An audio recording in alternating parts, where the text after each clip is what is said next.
Situated on the slopes of Popocatépetl, Mexico's most active volcano, the town of Tetela del Volcan was devastated by last year's earthquake. Just 50 kilometers from the epicenter, many of the town's impoverished residents saw their houses collapse and their lives along with them. 6 months on, some of the worst affected are still sleeping in the streets.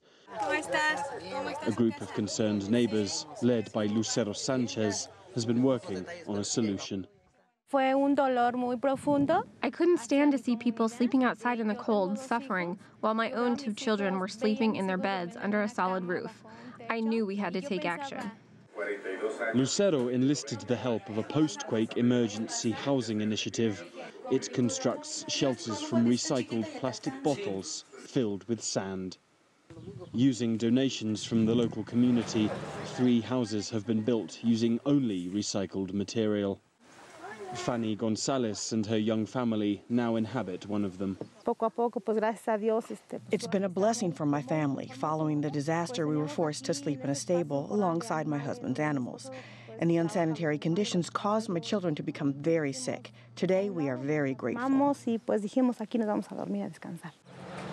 The project continues, and Lucero hopes to build 3 further structures for affected families. It takes 15,000 recycled plastic bottles to build a 40-square-metre house that can accommodate a family of 4. But the most important aspect of these structures, they are far more resistant to tremors than the traditional adobe walls which predominate in this region. A vital aspect for a town when almost 1,000 houses were damaged in last year's quake. Another resident of these innovative houses, Mauro Garcia, says he now sleeps easier. We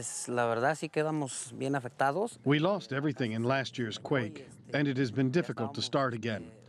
But we've experienced many smaller tremors since we moved in, and the house has remained steady. So we are confident about the future. As desperate times call for desperate measures, many here hope that trash may prove to be the building blocks for a sustainable and safer future. Alistair Baverstock, CGTN, Morelos State, Mexico.